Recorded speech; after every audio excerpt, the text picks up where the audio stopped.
The town of Ashbourne had always been ordinary, or so everyone thought.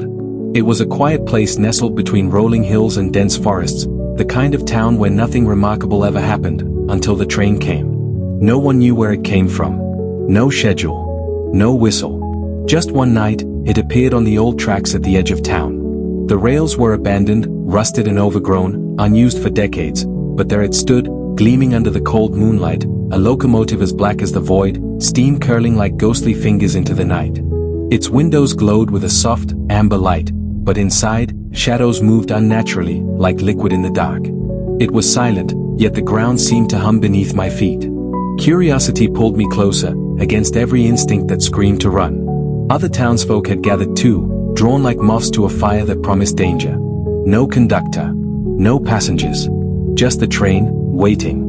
I stepped closer, my boots crunching over gravel. The air smelled of oil, smoke, and something faintly metallic, like blood mixed with rust.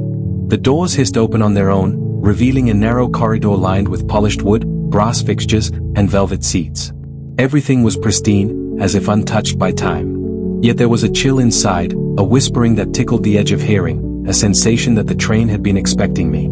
I hesitated. Behind me, the town slept uneasily, lights flickering in the distance. Something inside me urged forward. 1 foot, then the next, until I was inside, swallowed by the warmth and the shadows. The doors closed. The hum of the rails began, not the gentle clack of normal train tracks, but a deep, vibrating resonance, as if the earth itself had come alive.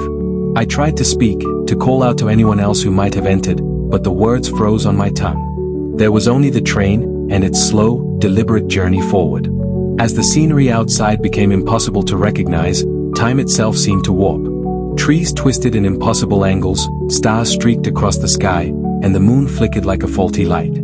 I walked down the aisle, noticing the other seats. Empty. Yet I felt eyes on me, hundreds, maybe thousands, all observing from the shadows.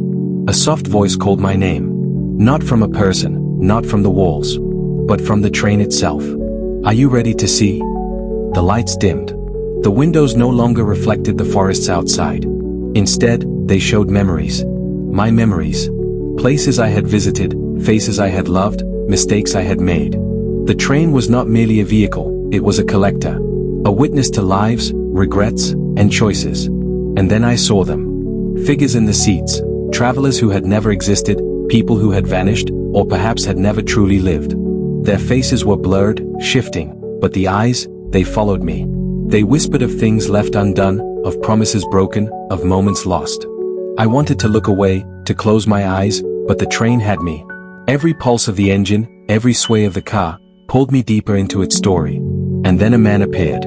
Not a shadow, not a ghost, human, but wrong. His suit was impeccable, his expression calm, yet his eyes were endless pits of black. You are here, he said. As we all are. The train collects those who wander, those who run, those who hide from the consequences of what they have done. And now, you will see the truth. The train began to change.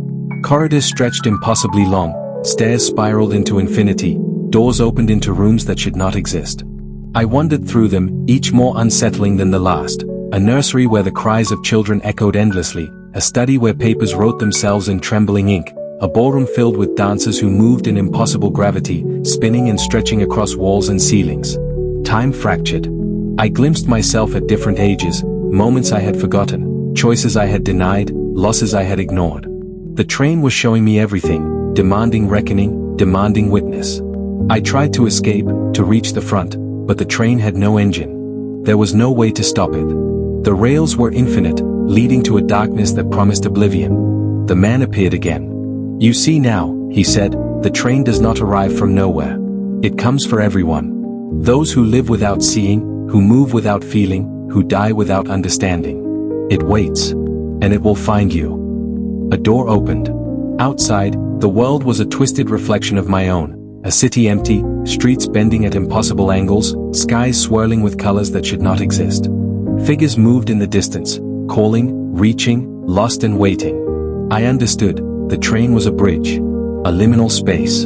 A corridor between reality and consequence. And I had stepped into it. Hours, or was it days, passed. I moved through the train, through memories and possibilities. Faces from my past appeared, each interaction a lesson I had refused to learn. The train demanded acknowledgement, demanded atonement. I reached the front car at last. The man stood beside the controls. "You may leave," he said. "But only if you accept what you carry with you. The train will take you back, but nothing will be the same." I hesitated. To refuse was to remain aboard forever, lost in corridors of regret and half-life. To accept was to return, changed, burdened, but alive. I stepped forward. The train shuddered. The scenery blurred. And suddenly, I was back in Ashbourne. The abandoned rails stretched before me, silent, the night still and ordinary once again. The train had vanished. No trace remained but the smell of oil and smoke, lingering like a memory. Yet I knew better. I had been changed. I could feel it in my pulse, in the memories that clung to me. The train had taken me through what I had avoided, through what I had feared, through the consequences of my life. And I had survived. But it would come again. For everyone. And next time, the choices would be harder.